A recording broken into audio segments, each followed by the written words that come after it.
preskoči lopta, ne znam. Imaš! Dobre!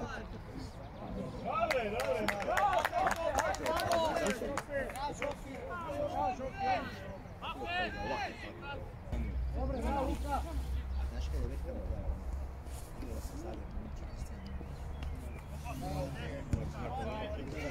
Čisto! Pa koji ti?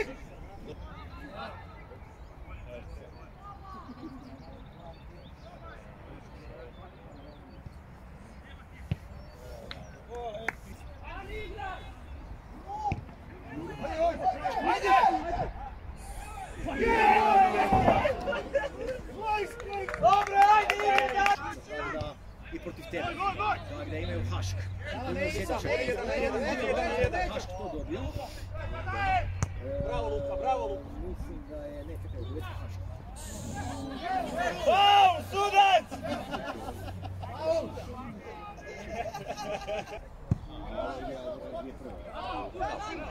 Ne, ovo je tu ostaje.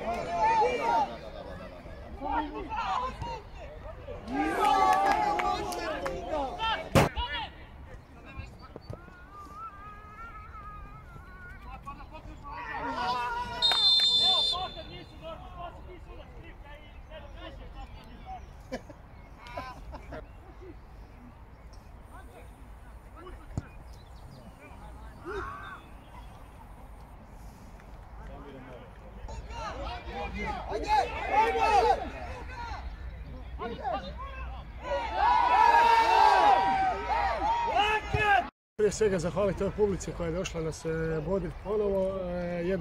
Mislim, vidjeli smo čvrsta, kvalitetna utakmica, borbena. Imali smo puno šansi, nažalost nismo iskoristili sve, ali sretni smo kad smo uzeli prve bodove u ovoj polusezoni. Nama to puno znači jer dečki su i ovim drugim utakmicama bili odlični, zalagali se, treninzi rade, ovo nam je sad nekakav barem mali dar za sve uloženo do sada. Evo, zahvalio bih protivnicima na fer i korektnoj utakmici, stvarno borbena, kad gledate koliko je njih i kako su odradili utakmice, svaka im čast, evo, bore se isto koji mi za svoje boje i mislim da je to bilo onak čisto i pošteno na kraju, ajde 1-1 po svemu ovom. Mislim da je to korektno. Tekma je bila čvrsta, tvrda, odlična s jedne i s druge strane, prilike za domaćina, prilika za gosta, na kraju podjela bodova. Ne znam, možemo biti sretni, nismo još ove sezone boda uopće osvojili, tako da evo, ovaj bod nam je ko 3, makar težimo nekom napretku i osvajanju 3 boda koja žarko iščekujemo i nadamo se da ćemo rasti iz tekme u tekmu. Čestitke gostujućoj ekipi na odličnoj borbi, malo su došli kratki sa igračima, ali eto i sa 11 igračima su se pokazali u dobrom svjetlu.